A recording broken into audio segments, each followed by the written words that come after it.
Así inicia Es Noticia en profundidad. Qué placer acompañarles. Soy Tatiana Pérez y les saludo desde nuestra sede central en Caracas, en Venezuela.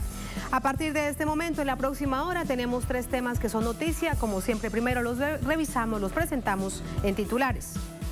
En Noticia Venezuela, este jueves quedó instalada la Comisión de Diálogo y Paz de la Asamblea Nacional, conformada por partidos de la revolución y opositores. Los desafíos son parte del trabajo del Estado para recuperar la estabilidad en el medio del ilegal bloqueo de Estados Unidos. De este escenario, de cifras económicas de 2020, de desafíos para el año que apenas comienza, hablaremos con el vicepresidente de Planificación de Venezuela, Ricardo Menéndez, en minutos. En Noticia Estados Unidos, comercios cerrados con carpas protectoras, 15.000 soldados en las calles, máxima alerta de las autoridades por acciones violentas. Aunque parece la preparación para una guerra, la verdad es que son medidas de cara al traspaso de la presidencia el próximo 20 de enero. Tenemos esa radiografía, la analizamos. Tercer tema en Noticia Argentina. En un hecho inédito para el país, este jueves el presidente de la Nación, Alberto Fernández, promulgó la ley de interrupción voluntaria del embarazo. ¿Cuál fue el camino para llegar hasta este momento? ¿Qué implica en el sistema jurídico y de salud? Se los contamos. Es noticia que así comienza. Bienvenidos, bienvenidas.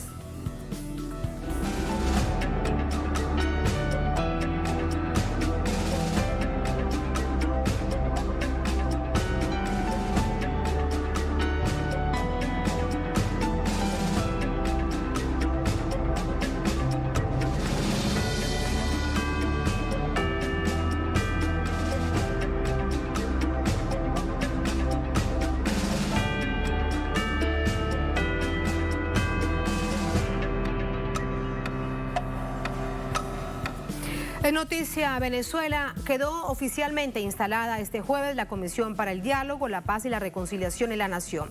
El presidente del Parlamento, Jorge Rodríguez, lidera esta comisión junto al diputado opositor Luis Eduardo Martínez como primer vicepresidente. Además está Francisco Torrealba, diputado del oficialismo, como segundo vicepresidente. Hay además en toda esta comisión 14 diputados. Revisamos los hechos registrados durante esta jornada. En el Salón de los Escudos del Palacio Legislativo se instaló este jueves la Comisión para el Diálogo, la Paz y la Reconciliación Nacional. La misma había sido anunciada desde la semana anterior y quedó conformada, además, con 14 parlamentarios de diversos estados del país y diferentes tendencias políticas.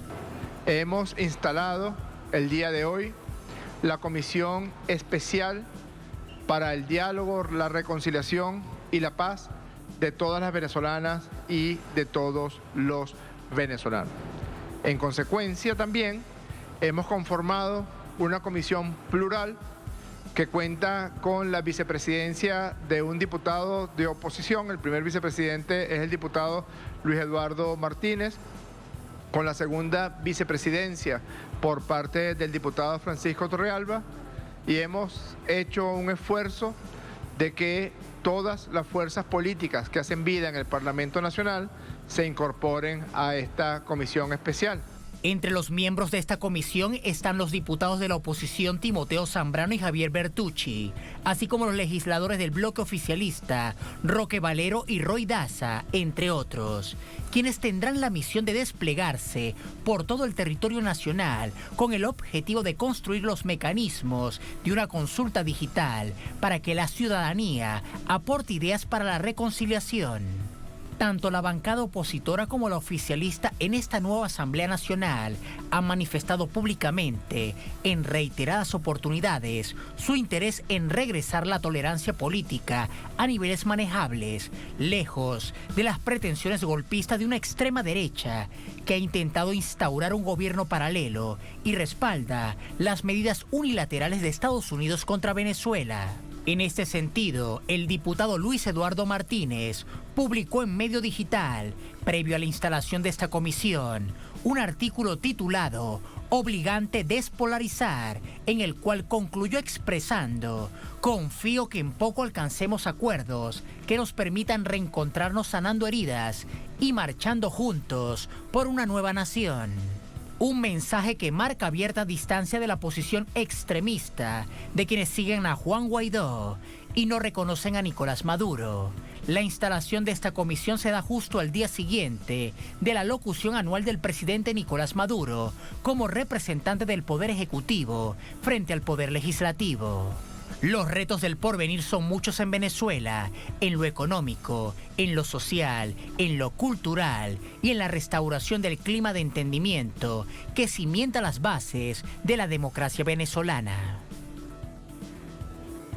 Ahí está el escenario registrado durante esta jornada. De inmediato vamos a entrar con el análisis. Les decíamos a ustedes en titulares que nos acompaña durante esta jornada.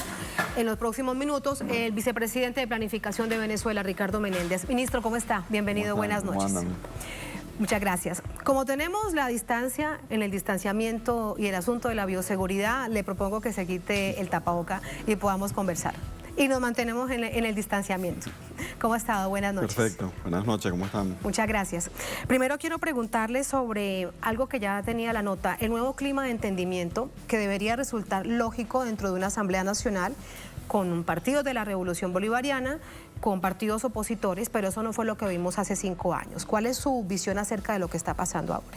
Mira, es sumamente importante y sobre todo que a nivel internacional se pueda vislumbrar lo que significa el alcance de las palabras del presidente el pasado martes al presentar el mensaje a la nación en la Asamblea Nacional de nuestro país.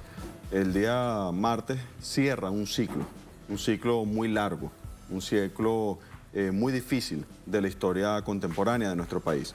Es un ciclo que arranca en el año 2013 y que precisamente el pueblo venezolano, a través del voto, no a través de golpes militares, no a través de violencia, sino que a través del voto, el pueblo venezolano decidió un cambio en la Asamblea Nacional y la reinstitucionalización de la Asamblea Nacional.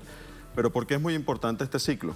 Porque en estos 7 años vimos cosas inéditas para los venezolanos y que probablemente para muchos latinoamericanos resulten bochornosas. ¿Dolorosas, ministro? Dolorosas y bochornosas desde el punto de vista de lo que ha sido. Por ejemplo, ¿qué cosas se pusieron en tela de juicio durante todos estos años? Se puso en tela de juicio conceptos vinculados a la nacionalidad, vinculados a lo que es propiamente la identidad, al ser venezolano como principio, como idiosincrasia. Por ejemplo, que pudiéramos ver sectores del país, independientemente de la connotación política, invocando la violencia, invocando la intervención internacional sobre nuestro país, es un hecho muy grave. Aquí, por ejemplo, en el año 2014 se generó todo un esquema de zozobra del año 2014 al año 2017 con violencia de calle y que buscaba generar un ambiente de vulnerabilidad de todo lo que es la paz interna, buscando que algunos cascos azules, algunos cuerpos internacionales vinieran a reponer supuestamente la paz interna del país y generar una intervención. Permítame, le pregunto aquí algo a propósito de todos estos hechos que resultan fundamentales para recordarle, para que usted está recordando, y es si lo que siempre se trató de generar fue verdaderamente una guerra civil, peleas de venezolanos contra venezolanos. Sí, hay 3 matrices que podríamos decir. Por una parte, lo que fue los hechos de violencia que buscaban precisamente decir que había ingobernabilidad a lo interno del país, por lo tanto tenía que haber una intervención. Lo que fue la procura de la guerra económica del país para hablar de un país en caos, un país en crisis y que sencillamente no había ningún esquema posible de sobrevivencia a lo interno de Venezuela, y posteriormente lo que fue el supuesto de la crisis humanitaria para nuevamente buscar una intervención. Aspectos más recientes como el caso del Esequibo, que es un aspecto que ha unificado a los venezolanos a lo largo de toda nuestra historia, vimos como una oposición sencillamente decidió que podía ser subastado, que podía ser vendido parte de nuestro territorio como parte de su gracia al imperio, precisamente para socavar las bases de la República. Es decir, que son 7 años donde se rompió absolutamente aspectos vinculados a la venezolanidad, aspectos que más allá de la visión ideológica que cada uno de nosotros tiene sobre el país, estos sectores de oposición dieron precisamente esa factura. El presidente de la República el día martes hacía una referencia, una palabra que decía: invoquemos el valor nacional, el valor superior de identificación desde el punto de vista de la nación. El comandante Chávez identificaba los intereses máximos desde el punto de vista de la República. Y eso es parte de lo que significa este periodo histórico que debe arrancar, que independientemente de las divergencias, independientemente de la unidad dentro de la diversidad que debe existir y evidentemente las diferencias de posiciones que tenemos sobre el modelo histórico vinculado al país, hay un tema que es retornar a las instituciones, retornar al respeto y esperamos también que en la comunidad internacional acepte precisamente el reto que plantea Venezuela, que es retornar al respeto de las instituciones y retornar al respeto de la soberanía que nos merecemos los países y que nos merecemos los pueblos. Llama la atención que incluso por fuera no se crea, aunque se presenta a través de la pantalla de Telesur, aunque se presenta en medios de comunicación alternativos, y lo digo de Venezuela hacia afuera, ministro, porque en los medios corporativos evidentemente no va a aparecer, que exista una oposición que justamente representa esos principios que usted plantea. Bueno, el respeto del Estado, lo que significa ser venezolano, el dolor porque te quieran robar una parte del Estado. ¿Por qué resulta tan difícil para esos sectores por fuera que esa oposición pues diga lo que dice sin necesidad de ninguna imagen distinta? Mira, lo que ha ocurrido en nuestro país es muy importante que todos los países y todos los pueblos del mundo lo puedan ver. No es un hecho singular, no es un aspecto circunstancial del caso de Venezuela. Y aprender de lo que ha pasado en Venezuela es sustancial para la historia de la humanidad. Nosotros podríamos decir que son casos singulares desde el punto de vista de nuestro país. Permíteme abusar del tiempo del programa y poder comentar brevemente dos notas. Una es Barack Obama, 2014. Dijo en ese momento: tenemos el ejército más fuerte del mundo y en ocasiones tenemos que torcer el brazo a los países si no quieren hacer lo que queremos a través de métodos económicos, diplomáticos y a veces militares. Eso lo dijo Barack Obama, la necesidad de torcer el brazo de los países. Y posteriormente vino el decreto Obama, vino la operación Tenaza sobre el territorio de Venezuela, la operación desde el Esequibo, desde Guayana, para precisamente presionar a Venezuela. Vino lo que fue el inicio de la guerra económica con Colombia, apretar a Venezuela, y precisamente desde Colombia se tasó el dólar paralelo, se tasó la visión de contrabando de extracción que llevó a flujos de salidas del país de más del 40% de los insumos que el país precisamente tenía. Es decir, una operación de afectación del país. 40%. Vale la pena recordar esa cifra, ministro. Para ponerlo en un número, 40%. El presidente de la República hacía esfuerzos enormes en medio de un proceso que venían generando de asfixiar económicamente el país, por decir un número, de importar 300.000 toneladas de arroz, y 300.000 toneladas de arroz salían precisamente hacia Colombia. Si me permite brevemente, otro que es, como dice el presidente de la República, confesión de partes, relevo de pruebas. Bueno, aquí está el señor Elliot Abrams dirigiéndose a la Cámara de Representantes de Estados Unidos y dice: esto de atacar al chavismo es sencillamente para nosotros una guerra de sobrevivencia. Imagínense, señores representantes, por un segundo, que nosotros dejáramos gobernar a los chavistas sin ponerles trabas, sin hacerles la guerra, permitiéndoles hacer sus proyectos sociales sin tomar en cuenta nuestras empresas y socios. Entonces, ¿vamos acaso a permitir que en Venezuela sea exitoso el socialismo, señores representantes? Dice este señor. ¿Pueden ustedes creer lo que eso provocaría en toda la región de América Latina? Es decir, el temor al ejemplo que implica Venezuela. La inspiración. Ustedes pueden imaginarse lo que representa construir 3 millones de viviendas. ¿Cuál sería el destino de nuestro modelo si no intervenimos allí en los proyectos de salud, educación, en la formación de sus militares, en la adquisición de los elementos para su defensa? ¿Vamos entonces a permitir que en ese país triunfe el socialismo? Y más adelante dice: por lo tanto, el que no esté con nosotros debe pasar por las más dolorosas privaciones, las más terribles inseguridades, las más penosas necesidades desde el punto de vista de su país. Y posteriormente nosotros vemos como parte de eso que dijeron se hizo realidad. Ahí está, por ejemplo, la curva de los ingresos de la República, de los ingresos de Venezuela, y vemos cómo esa curva pasó a tener casi el 1% del total de los ingresos que teníamos precisamente en el año 2013, y que un país tenga precisamente que tener un 1% de esos ingresos, tener un encarecimiento desde el punto de vista de los recursos que se buscan en el exterior para financiar la República. Debemos recordar que Venezuela ha sido sometida, por ejemplo, a lo que fue la presión vinculado al riesgo país. Permanentemente se venía incrementando el riesgo país. ¿Para qué? Para hacer más caro la posibilidad de tener recursos para financiar a la República, y posteriormente ver que nosotros pagábamos permanentemente todos los servicios de deuda externa. Para hacerlo inviable. Es decir, para hacerlo inviable. Y posteriormente, que se hace eso, producir el bloqueo económico financiero, cuando, por ejemplo, Estados Unidos y sectores de la oposición venezolana dicen secuestro Citgo, que es parte de los temas de unidad que tiene la Asamblea Nacional, que es precisamente ir a los activos de Venezuela que están en el exterior secuestrados. La visión de secuestrar, por ejemplo, Citgo, no es simplemente robarse, saquear una empresa, es que dentro de la ecuación petrolera de Venezuela, Citgo es fundamental para la producción de petróleo en nuestro país, porque precisamente se le inyecta el nafta para poder sacar el petróleo pesado de la faja, posteriormente se lleva a las refinerías que están en Citgo, ahí se saca el nafta, se procesa la gasolina que viene a nuestro país y cuando sacan esa variante desde el punto de vista de la ecuación petrolera, precisamente están afectando producción interna. Cuando, por ejemplo, se roban monómeros que estaban ubicados en Colombia, afectan monómeros, están afectando los insumos de fertilizantes precisamente para el campo venezolano. Es decir, que es una ecuación que no solamente es el pillaje, no solamente es el robo, no solamente es el saqueo, sino que es afectar las cadenas productivas de un país. Si me permite, Antes de pasar a la siguiente lámina, ministro, en esa que usted tenía, en cifras, ¿esto qué ha significado? Bueno, en cifras estamos hablando que nosotros recibíamos 52.000 millones de dólares por conceptos de las divisas que son liquidadas al Banco Central y de esos 52.614 millones de dólares que recibíamos pasamos a recibir 743 millones a lo que es el cierre del año 2020. 743 millones. ¿Cómo? O sea, usted es el vicepresidente de planificación del país. ¿Cómo se planifica un país con una cifra de estas? Bueno, es que podríamos decir que es más. ¿Cómo lo logran? Mira, uno dice cómo se planifica el país, pero el presidente de la República ha insistido en un concepto que es el modelo precisamente de lo que es la defensa del estado de bienestar socialista de nuestro país. El comandante Chávez ideó este modelo.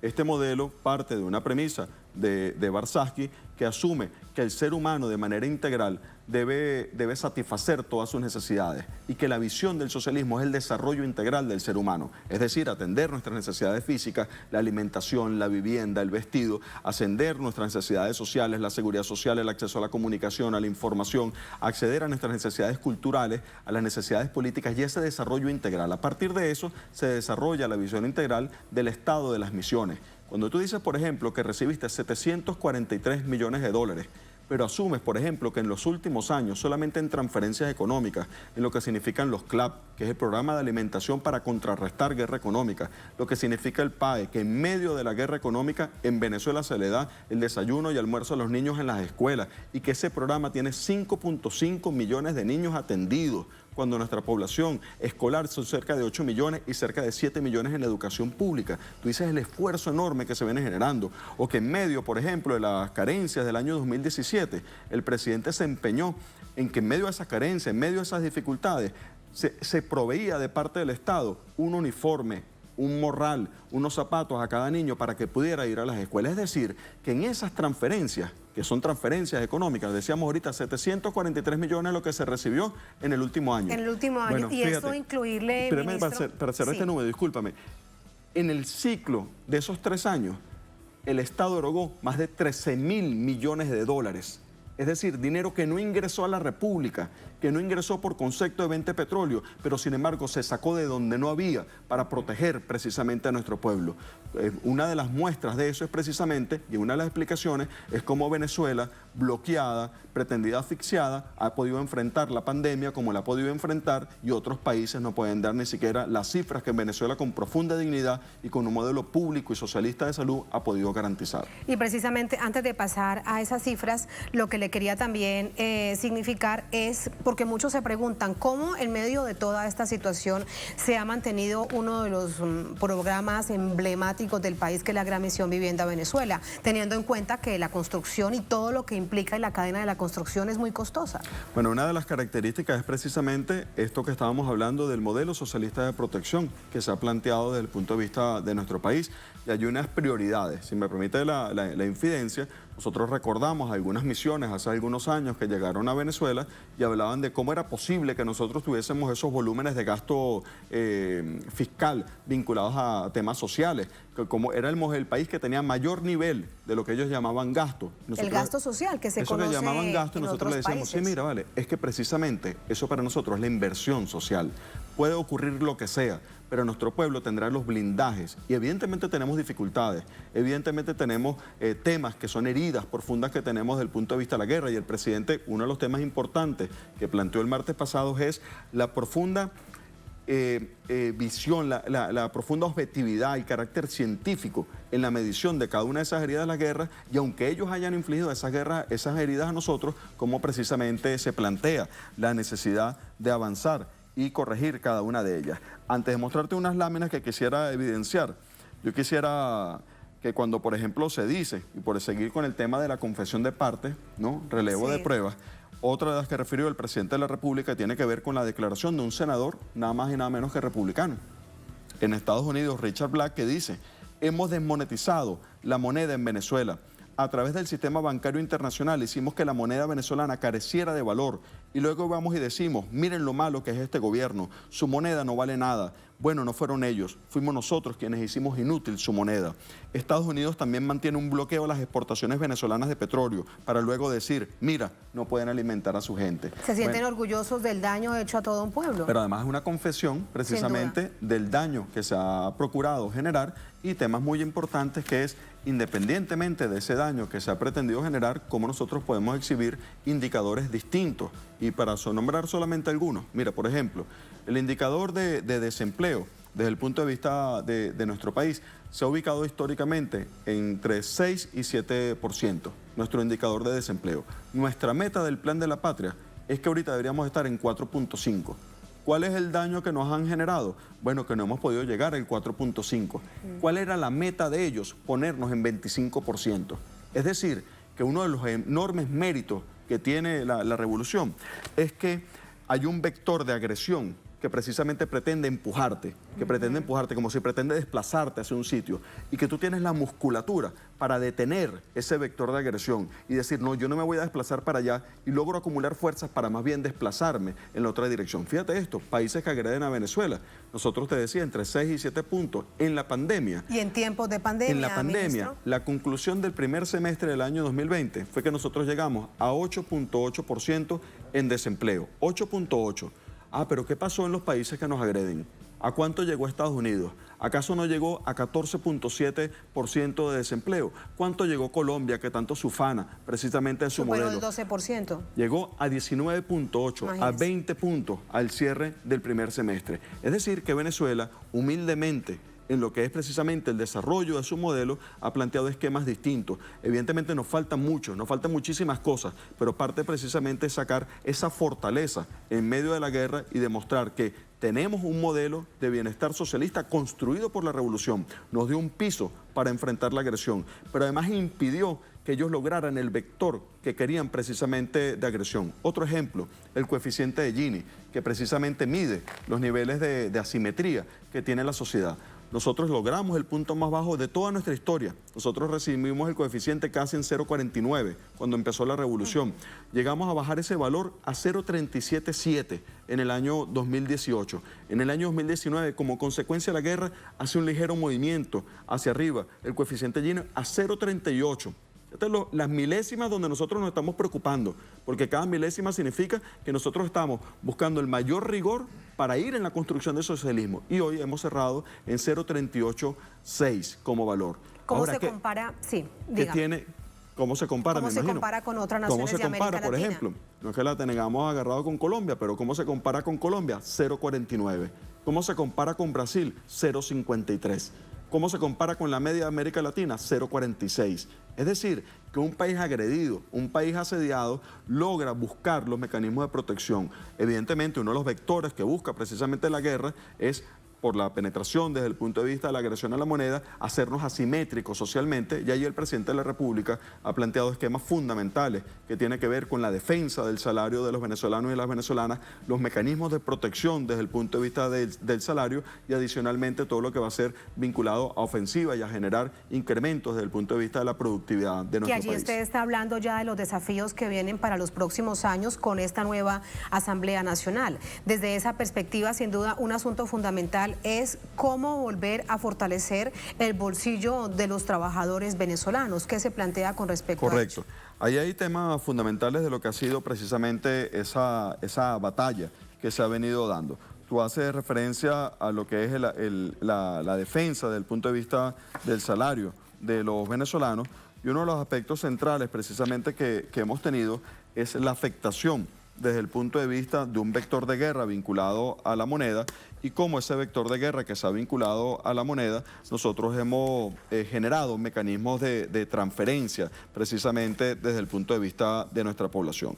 Cuando tú ves, por ejemplo, lo que significa la agresión que se ha venido perfilando, nosotros tenemos una correlación que prácticamente llega a 1 desde el punto de vista de la inflación en Venezuela y lo que significa la paridad cambiaria, los ataques desde el punto de vista de la moneda. Decíamos ahora en la confesión que hacía el representante norteamericano cómo buscaban pulverizar el bolívar y cómo permanentemente se buscaba afectar precisamente el bolívar. El presidente de la República, el presidente Maduro, generó una primera forma de reacción a este vector de guerra y la primera forma de reacción fue incrementos permanentes salariales, precisamente para dar lo que él llamaba el pulseo, él hacía esta expresión cuando venían los incrementos salariales, el pulseo entre el salario y la inflación. Ese esquema fue permanente, por eso la revolución generó en los primeros años 53 incrementos salariales, precisamente para ir generando un pulso con este proceso que venía inducido. En el año 2018 cambia esa perspectiva y la perspectiva pasa de ser el incremento netamente salarial a fortalecer los mecanismos de subsidio directo desde el punto de vista de nuestra población. Esos mecanismos de subsidio directo implican lo que es, por ejemplo, el caso de los CLAP, que significa para quienes oyen internacionalmente, significa la posibilidad de un dinero que se entregaba por salario y se diluía precisamente por proceso inflacionario, el presidente decide dar en especie, precisamente en productos, lo que son productos alimenticios para el caso del hogar. En el caso de la escuela se otorga el PAE, se otorga adicionalmente tema de los útiles escolares, tema de lo que son los uniformes desde el punto de vista de la escuela y se empieza a generar un proceso continuo desde el punto de vista del ingreso de la población para lograr avanzar en esa dinámica. Mira, aquí tenemos una lámina que nos muestra la correlación que hay entre la inflación y el dólar paralelo. Cuando ustedes ven esa curva, como esas curvas se disparan, ponerla en pantalla, precisamente. Son prácticamente que unas curvas paralelas las que ocurren ahí. Fíjense las dos curvas. Estamos hablando del dólar paralelo y el índice de inflación en el caso de nuestro país. Eso evidentemente lleva a una visión de buscar colapsar, de hacer un colapso a lo interno del poder adquisitivo de la población, que es una reivindicación lograda por la revolución.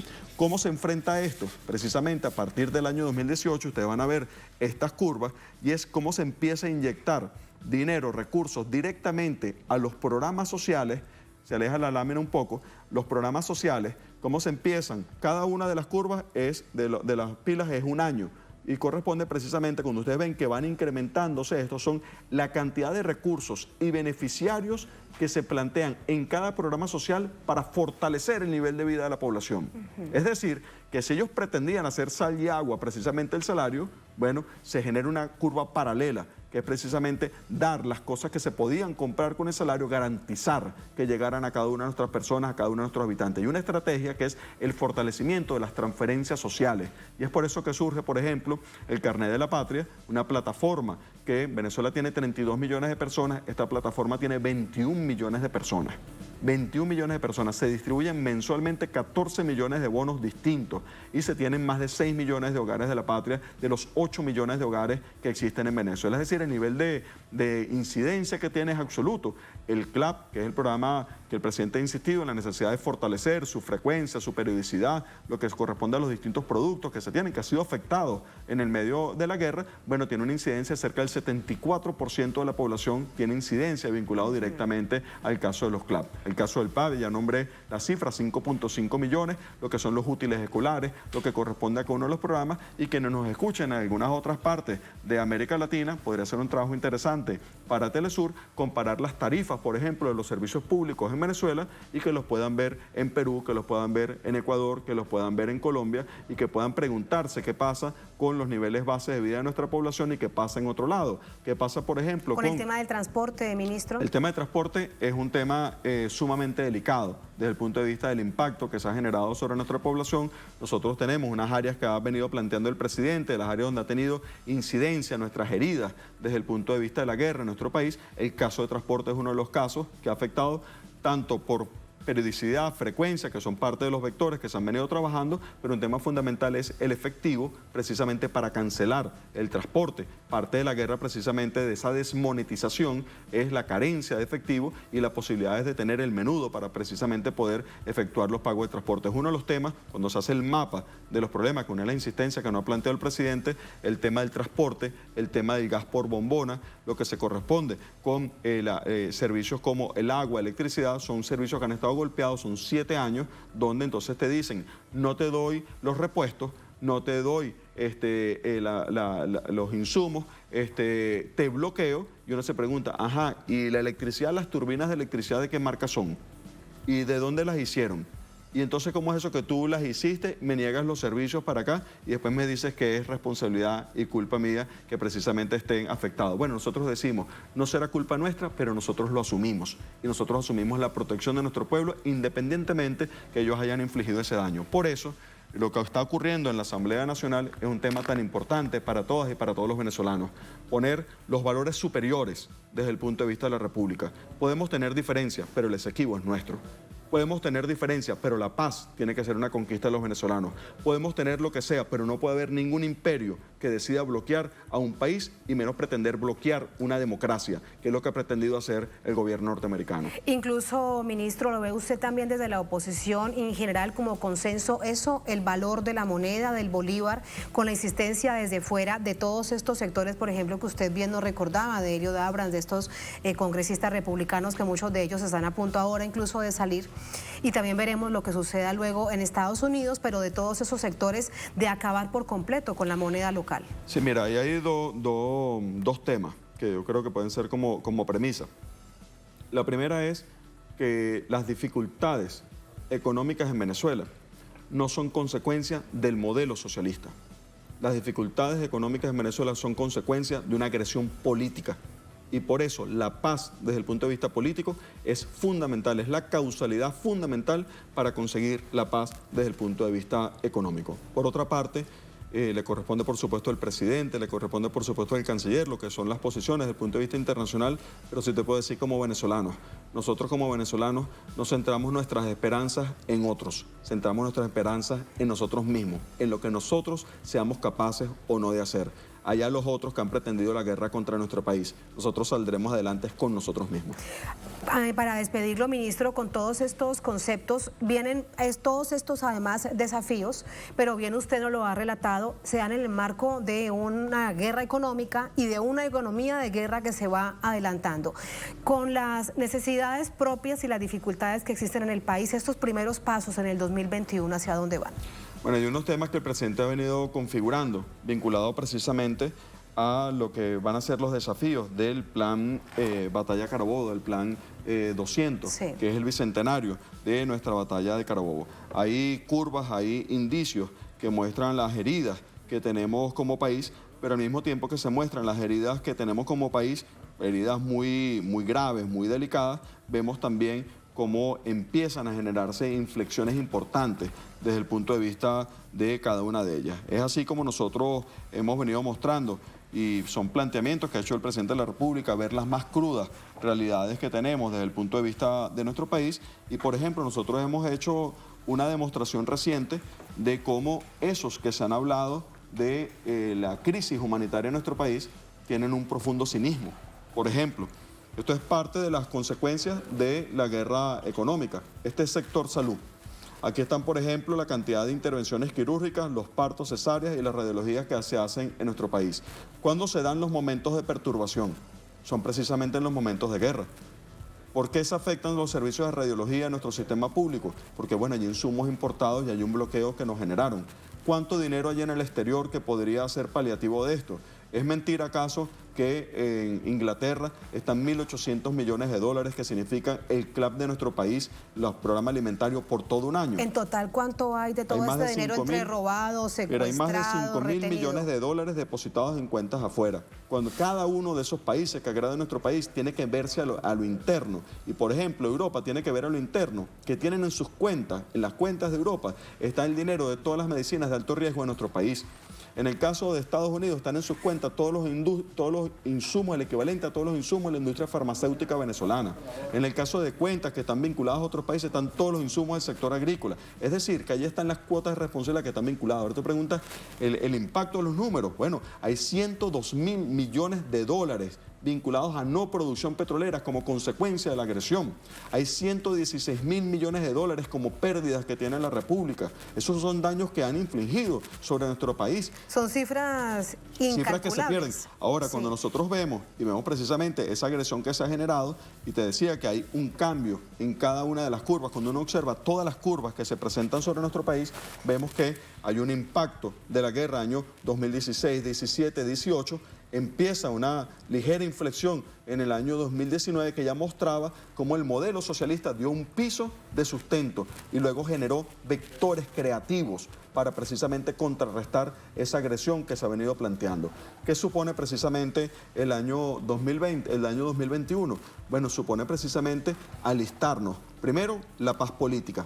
Avanzar en la economía, temas centrales de la economía, generar precisamente el incremento desde el punto de vista de la renta, el incremento precisamente de las divisas desde el punto de vista de nuestro país. Ahí ese bloqueo va a propiciar un encadenamiento productivo a lo interno, el desarrollo de la ciencia, de la tecnología desde el punto de vista de Venezuela.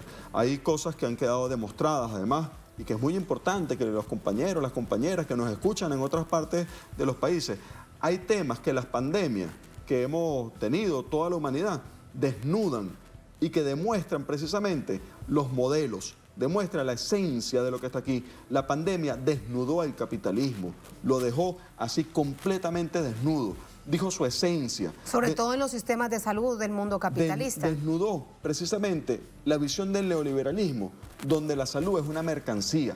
Y el que no tiene con qué, sencillamente esa mercancía no existe. El sistema mundial, el sistema de Naciones Unidas, lo que son los pueblos del mundo, tenemos que reivindicar precisamente que son derechos humanos. Y Venezuela ha dado una cátedra desde el punto de vista de los derechos humanos, precisamente en la manera de enfrentar la pandemia, precisamente con un sistema de salud público que no se arrodilló a los esquemas neoliberales y que privilegió precisamente toda la visión de atención de nuestro pueblo en medio precisamente de bloqueo, en medio de pandemia. Ahí están los resultados precisamente de Venezuela. ¿Con qué? Con sencillamente un sistema público y con un gobierno socialista. Para despedirlo, ministro, me queda por preguntarle su reflexión. Cuando usted viaja en muchas partes del mundo, seguramente en pandemia han disminuido los viajes por medidas de seguridad, por proteger la salud de todos y todas. ¿Qué le dicen cuando se presentan las cifras de Venezuela en tiempos de pandemia y las estructuras que tiene Venezuela? Quien llega, por ejemplo, se le ofrece todo el sistema de salud gratuito, va a hospitales, va a centros de salud, no tiene esta angustia de buscar dólares, por ejemplo, para hacer lo que cuesta una prueba rápida, una prueba PCR. ¿Qué le dicen? Nosotros, todos los venezolanos, tenemos que dar una profunda batalla por la verdad de nuestro país, por la defensa de lo que hemos construido, por ver con profundidad nuestros errores, las dificultades que tenemos y que precisamente amerita la construcción. Sin embargo, el tema de las cifras es un tema de profundo debate, es un tema que probablemente ha sido de los más vilipendiados y permíteme decirlo, entiendo que estamos al cierre de la comunicación, pero permíteme decirlo de esta forma. La manipulación de las cifras es un negocio internacional para hacerse de recursos del sistema internacional para algunos países. Cuando algunos países dicen que Venezuela tiene 8 millones de personas migrantes y no son esas las cifras, lo que pretenden es acceder a los recursos internacionales para agarrarse los recursos internacionales para su peculio. Cuando algunos agarran y pretenden golpes de Estado en Venezuela y se hacen de 1.200 millones de dólares y sencillamente se los roban y no llegan a ningún lado, esos 1.200 millones de dólares, sepa el pueblo venezolano que eso que se robaron son los CLAP de nuestro país. Son precisamente recursos que significan esa equivalencia desde el punto de vista de la magia que hace el gobierno revolucionario para distribuirlo. Cuando un señor presidente por ahí dice que le hace falta dinero para la vacuna de venezolanos en su país, lo que están hablando precisamente es de continuar el saqueo, de pretender seguir con el negocio de tratar de afectar al pueblo de Venezuela y adicionalmente afectar al pueblo de Venezuela, llenarse precisamente sus arcas. Por eso, la verdad... Eso es una perversidad, ministro, pero que no solamente y aquí me quedo un minuto más también para plantearle esto, no solamente de los gobiernos que por ejemplo, de Colombia dice Iván Duque, sino también de quienes se prestan en las organizaciones internacionales para avanzar. Seremos profundamente serios como sistema internacional cuando pasemos a auditar qué hicieron con esas cifras y de dónde salieron esas cifras. Eso será parte precisamente de la responsabilidad que todos tenemos que tener en una agresión que se ha dado contra Venezuela, y todo el que precisamente quede sin ningún tipo de rechazo a la agresión que se ha hecho contra Venezuela, está siendo cómplice de la agresión contra un pueblo y está siendo cómplice de la pretensión de bloqueo de una democracia vigorosa como es la democracia de nuestro país. Muchísimas gracias, ministro. Muy buenas noches. Muchas gracias. Así nos vamos a una pausa en esta emisión de Es Noticia. Al volver, en Noticia Estados Unidos. Comercios cerrados con capas protectoras, 15.000 soldados en las calles, máxima alerta de las autoridades por acciones violentas. Aunque parece una preparación para la guerra, realmente son medidas de cara al traspaso de la presidencia. El próximo 20 de enero tenemos esa radiografía y se las contamos al volver en Es Noticia.